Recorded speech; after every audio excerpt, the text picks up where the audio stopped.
வணக்கம் ஐபுவான்.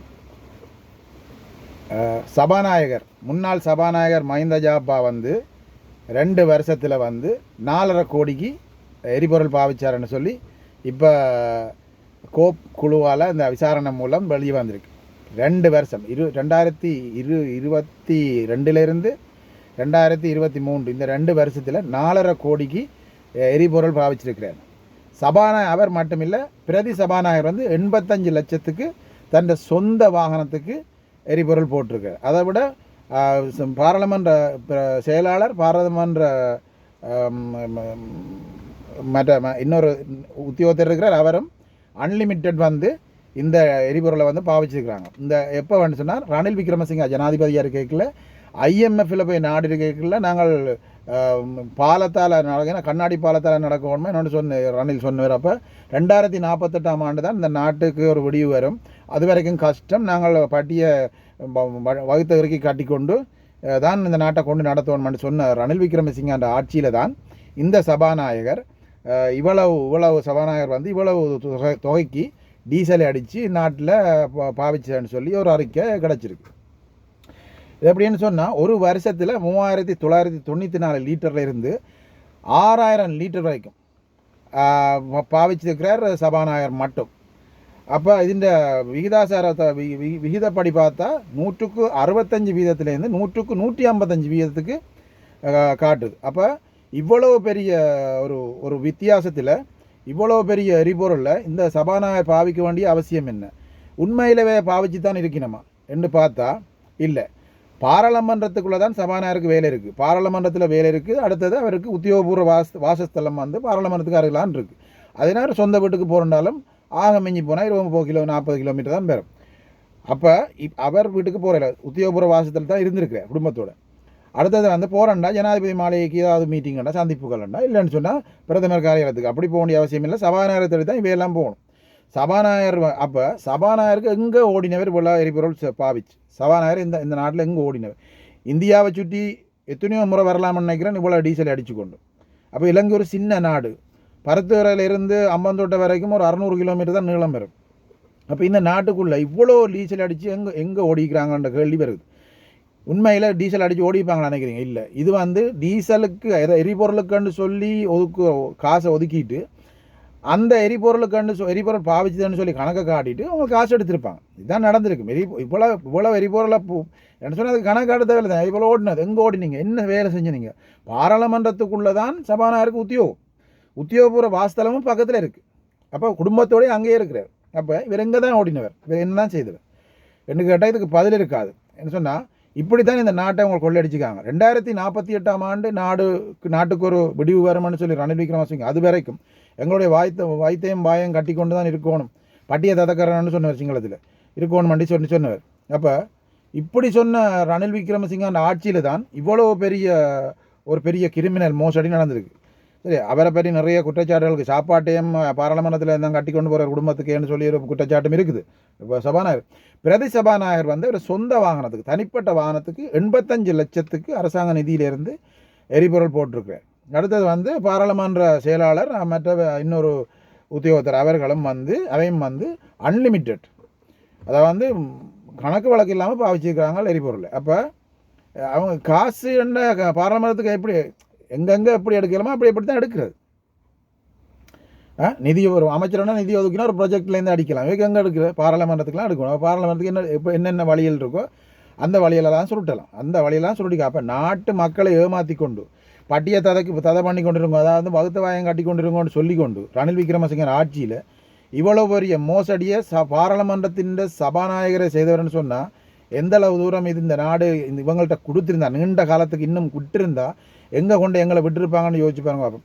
இவங்கள் மன்னம்பட்டி பாலம் உடைஞ்சு விழுந்து பாலம் கட்டுறதுக்கு காசு இல்லைன்னு சொன்னால் பந்தில் குணவர்த்தனா மீடியாவுக்கு பாலம் கட்டுறதுக்கு காசும் இல்லை, அப்படி எங்கே காசு எடுக்க இல்லைமெண்ட சொல்லுங்க, நாங்கள் அப்போ அதை யோசிச்சு பார்க்குறோம்னு சொன்னவர் மீடியாவுக்கு அப்போ அதே பாலத்தை தான் இப்போ இந்த அரசாங்கம் கட்டுது.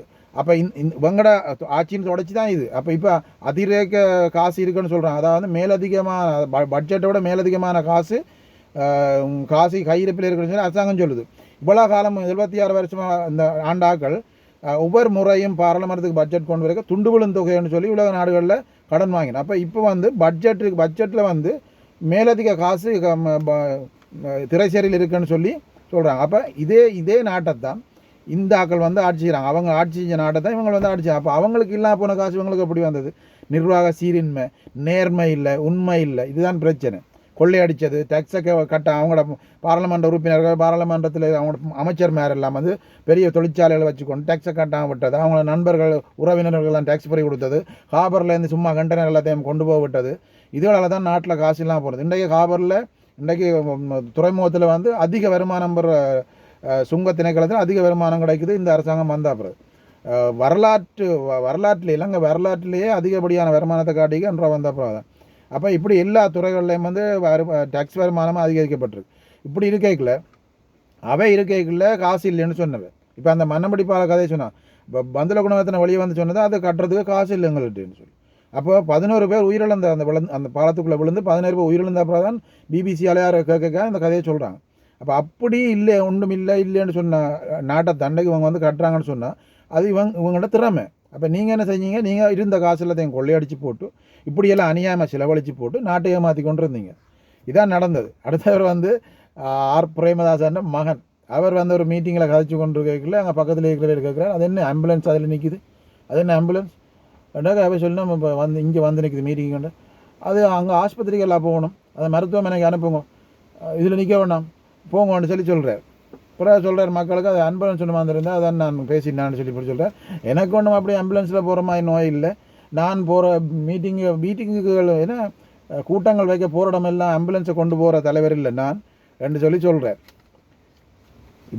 இப்போ சொல்கிறார்ல, இவருக்கு ஜனாதிபதி பதவி கொடுத்துருந்தா தெரிஞ்சிருக்கும் என்ன செய்திருப்பாருன்னு சொல்லி. இவருக்கு பின்னால் 50 வாகனம் போயிருக்கும். இவருக்கு பின்னால் ஆம்புலன்ஸ் முன்னுக்கும் பின்னுக்கும் போயிருக்கும். இவருக்கு சப்பாத்து தூக்குறதுக்கும் ஆளுன்னு இருப்பாங்க. என்ன சொன்னால் ஜலனி இவர் ஜனாதிபதி ஆகும் முதலே அங்கே பலாலி கேம்பில் போய் இறங்கினு அவாக்கு செலக்ட் சொன்னாலும் இல்லவா, ரைட்? அதுக்கு முதல்ல ஜனாதிபதி ஆகும் முதலே நான் தான் ஜனாதிபதியின் ஆரியான்னு சொன்னால், ஜனாதிபதி ஃபர்ஸ்ட் லேடின்னு சொன்னால், ரைட்? அப்போ இவங்களுக்கு ஜனாதிபதி பதவி கிடைச்சிருந்தா என்ன நடந்திருக்கு? இப்போ இந்த ஜனாதிபதி வந்து என்ன செய்கிறார்? வைப்பும் இல்லை, வைப்பையும் கொண்டு வரல, பிள்ளைகளையும் கொண்டு வரல. அவர் தன்னை உத்தியோகத்தை பார்க்குறார். அவர் ஜனாதிபதி என்றது இந்த நாட்டின் மக்கள் பாரம் கொடுத்துருக்காங்க.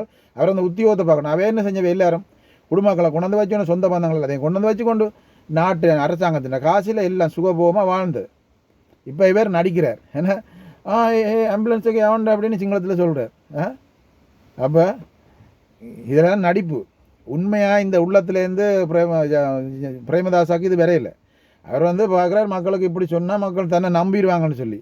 இவர் இப்படி தான் அந்த சப்மரின் கதையும் ஒவ்வொரு கதைகளையும் சொல்லி கடைசியில் இப்போ ஆக்களுக்கு அந்த முஸ்பாதி பண்ணி சிரிக்கிறதுக்கு ஒன்றும் இல்லாமல் இருக்கல.